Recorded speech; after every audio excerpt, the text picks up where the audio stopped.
यह संसार सागर बड़ा ही विचित्र है। इसका नाम तो सागर है, लेकिन इसमें पानी का एक बूंद भी नहीं है और लोग इसमें डूब जाते हैं। बंदी छोर सदगुरु कबीर साहब ने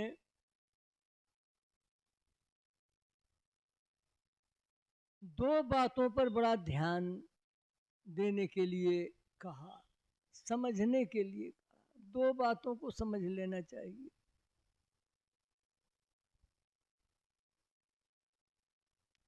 एक तो अपने आत्मा को, अपने जीव को, अपने चेतन को, ये सब इसी के पर्यायवाची शब्द हैं। तो अपने जीव को समझ लेना चाहिए और दूसरा समझ लेना चाहिए अपने कर्म को। इन दो बातों पर बंदी छोर सदगुरु कबीर साहब ने बहुत प्रकाश डाला।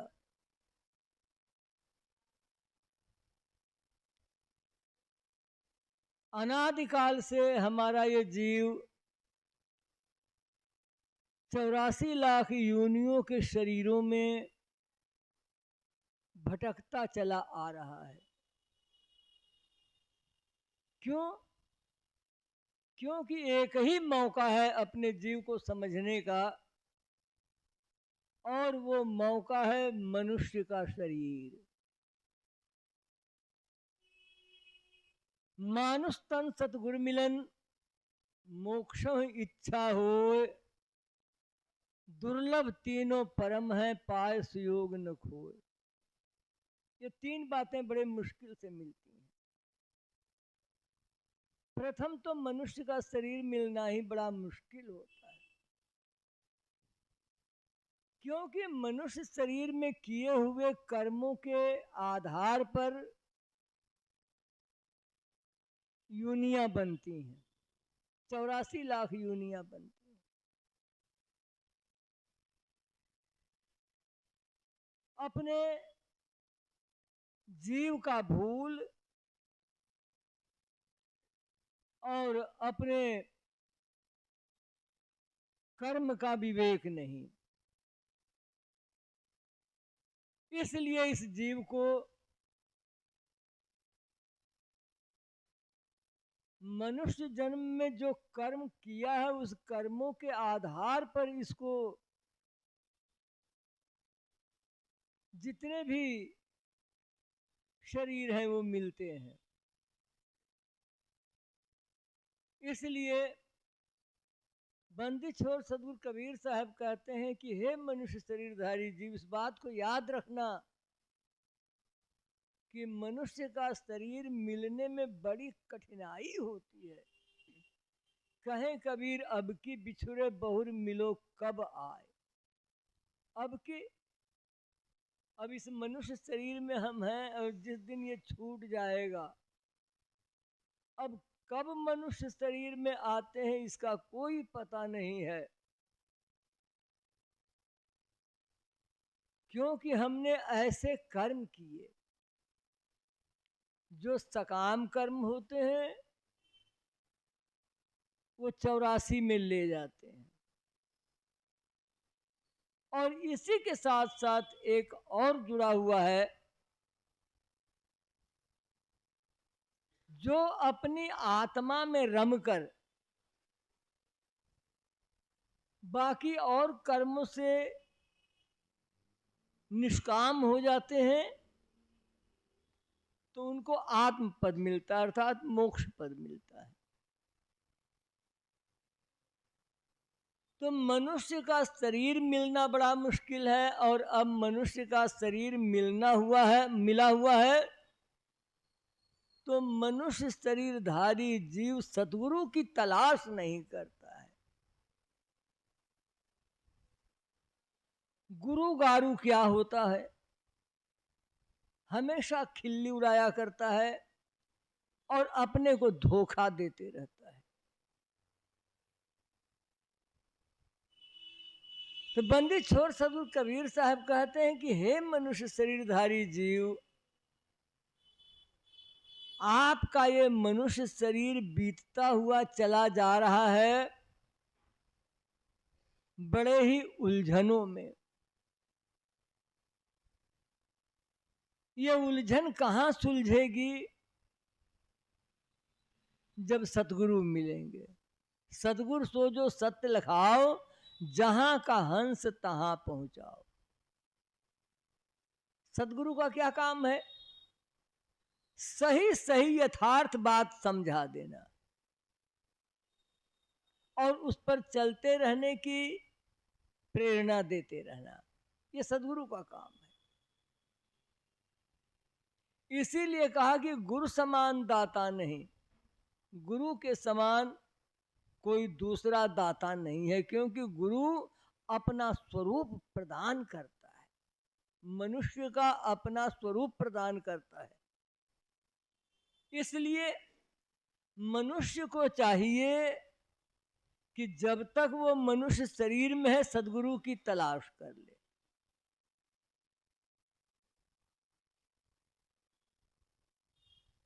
सदगुरु की तलाश, क्योंकि जहां जाएंगे वहां गुरुओं की इतनी भीड़ है, इतनी भीड़ है जिसका कोई हद हिसाब नहीं है। तो कैसे पता करेंगे? तो ध्यान इस बात पर देना है कि अगर हमारा मन सुलझता रहे, जिस वाणी को सुन करके हमारा मन सुलझता रहे, इसमें प्रश्न चिन्ह न उठे, तो समझना चाहिए कि हम यथार्थ की ओर आगे बढ़ रहे हैं। और जिसको सुनकर मन संदेहों में भर जाए,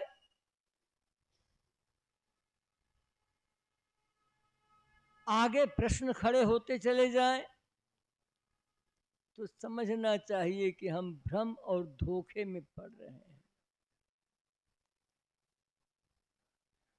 इसलिए बंदी छोर सदगुरु कबीर साहब हम सभी लोगों को समझाते हैं कि हे मनुष्य शरीरधारी जीव, आप सदगुरु की तलाश करें, जो सही सही हमारे संशयों को, संदेहों को दूर कर सके।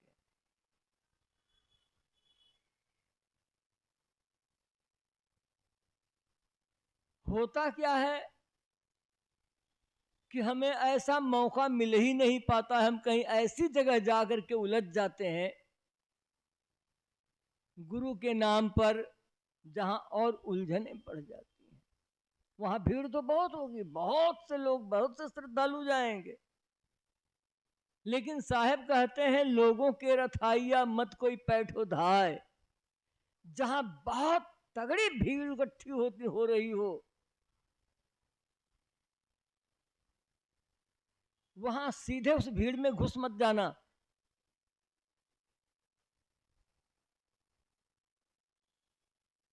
नहीं तो तुम्हारा जो विवेक है, सही गलत की पहचान करने की क्षमता है, वो क्षमता भी समाप्त हो जाएगी।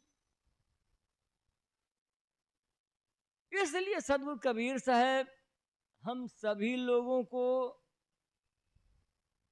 सलाह देते हैं, मशविरा देते हैं, राय देते हैं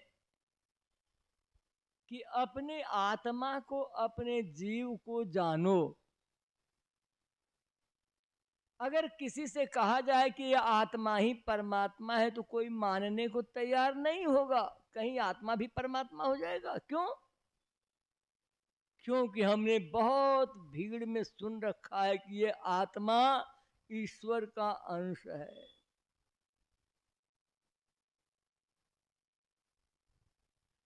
लेकिन उसके साथ साथ ये भी सुन रखा कि अविनाशी है, इसका कभी विनाश नहीं होता है, यह भी सुन रखा। पर सहज की ओर हमारा मन गिर जाता है, ढरक जाता है कि आत्मा तो ईश्वर का अंश है भाई, भगवान तो कोई बहुत बड़े हैं जो कहीं बहुत ऊपर बैठे हुए हैं और वहीं से सबका संयमन कर रहे हैं।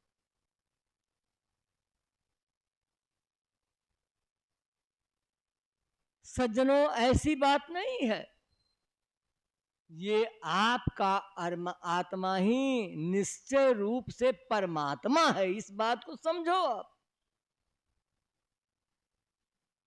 ये आपका आत्मा ही परमात्मा है, परमात्मा कहीं दूसरी जगह नहीं बैठा हुआ है। सदगुरु कबीर साहब तो कहते हैं कि ये जितनी आत्माएं हैं सब परमात्मा रूप हैं। सबका आदर करो, सबका सत्कार करो, सब में दया करो, सबके उन्नति के लिए प्रार्थना करो। और ये प्रार्थना कहाँ सिद्ध होगी? एकमात्र मानव शरीर में, और दूसरी कहीं किसी भी जगह में नहीं। ऐसी सुविधा किसी भी जगह में नहीं है। दूसरा, अपना कर्म, अपना कर्म सुधारना है। सुधारना नाम बनाना है, संवारना है। और वो कैसे संभलेगा? वो संतों के संग में ही संभलेगा। संतन के संग लाग रे, तेरी अच्छी बनेगी। संतों के संग लग जाएंगे तो ये एक अच्छा संकेत है। देखिए, बंदी छोड़ सदगुरु कबीर साहब ने तो बिल्कुल स्पष्ट और साफ कहा, कर्म चाहे ब्रह्मा ने किए हों, चाहे विष्णु ने किए हों, चाहे शंकर जी ने किए हों, चाहे इंद्र ने किए हों, आप इनकी बहुत सी कहानियों से परिचित हैं।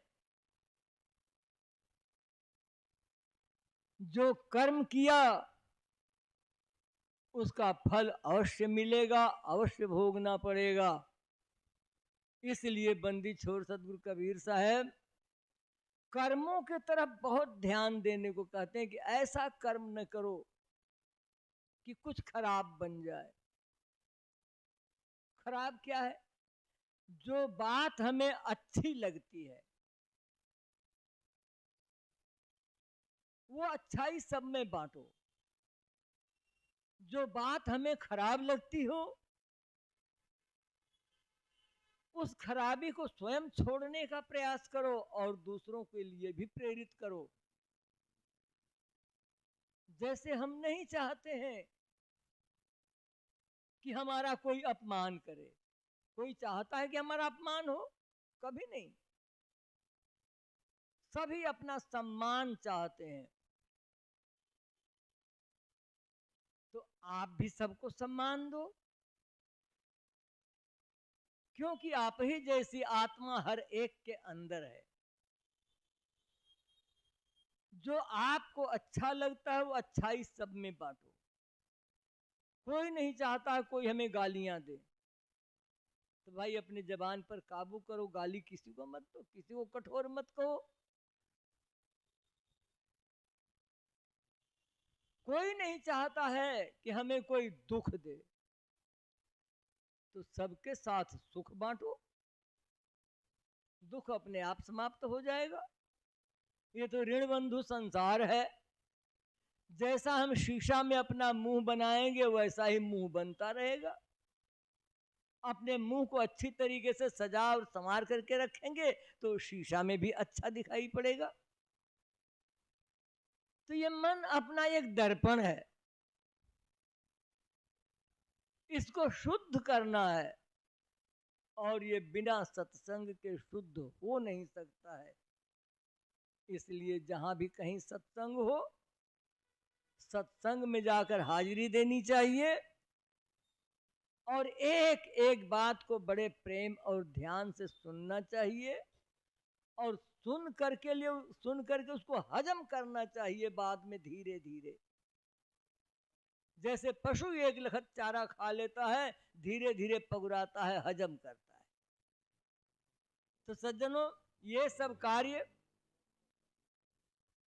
हमें अपने हिसाब से सोच करके करना चाहिए, अपने विवेक से करना चाहिए। तो कभी भी दुख में नहीं पड़ेंगे और कभी भी कोई बदला नहीं देना पड़ेगा। ये संसार ऋण बंधु है, जैसा करेंगे सब एक दूसरे के ऊपर कर्ज लदा हुआ है, कोई कर्ज अदा कर रहा है, कोई कर्ज ले रहा है। तो ऐसा हमें कहाँ संतों के सत्संग में ही पहुंचकर संतों के सत्संग में बैठ करके सुनने को मिलेगा। सज्जनों, इस दिशा में जो वर्तमान आचार्य साहब हैं श्री कबीर जागू मठ शिवपुर काशी के, ये अपना अदम्य साहस, अच्छी सलाह सबको देने का प्रयास करते हैं और पंथ के प्रचार में सिर्फ कहने से ही नहीं प्रचार होता है, उसके अनुसार चलने से भी होता है। तो हमारा तो अनुभव ये आ रहा है कि प्रचार प्रसार तो होता रहा, सभी लोग अपने अपने समय में करते रहे हैं, लेकिन कुछ अपनी ऐसी कार्यशैली होती है जिन कार्यशैलियों को देखकर लोग उसके अनुसार चलना प्रारंभ कर देते हैं।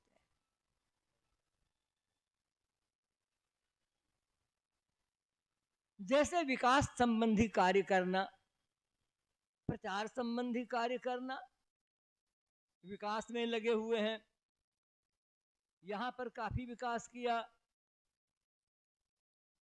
मिश्रिक में काफी कुछ काबू किया, और प्रचार के लिए जागू साहब के और सदगुरु कबीर साहब के शब्दों, ज्ञान और प्रचार का तरीका भी ऐसा अपना रहे हैं जो एक उदाहरण बनता जा रहा है। जैसे इससे पहले सदगुरु श्री जागू साहब का फोटो या इस संबंध में कुछ कार्यक्रम पहले नहीं प्राप्त हुआ। धीरे धीरे इन्होंने सदगुरु जागू साहब के समाधि का विकास किया, उसका प्रचार किया, उसका प्रसार किया और तत्संबंधी कार्य भी किया। एक बहुत अच्छी प्रेरणा और एक अच्छा दर्शन है। बंदिछोड़ सदगुरु कबीर साहब के भी चित्रों को जैसा अब देखा जा रहा है, इससे पहले ये सब केवल टंगे रहते थे, लेकिन इसमें प्रकाश भरना, सामने रखना, ये सब प्रचार का एक साधन है। जिस प्रचार के साधन में लगे हुए हैं, तो हम लोगों की मंगल कामना यही है कि इस दिशा में, प्रचार के दिशा में, प्रचार के प्रसार के दिशा में इसी प्रकार के उदाहरणों को पेश करते रहें, जिनको देख देख करके भी एक प्रेरणा मिलती है और अपने कार्यकाल में जिस प्रकार से विकास के पथ पर अग्रसर हो रहे हैं, ऐसे ही अग्रसर होते रहें। इन्हीं मंगल कामनाओं के साथ प्रेम से बोलिए बंदी छोड़ सदगुरु कबीर साहब की।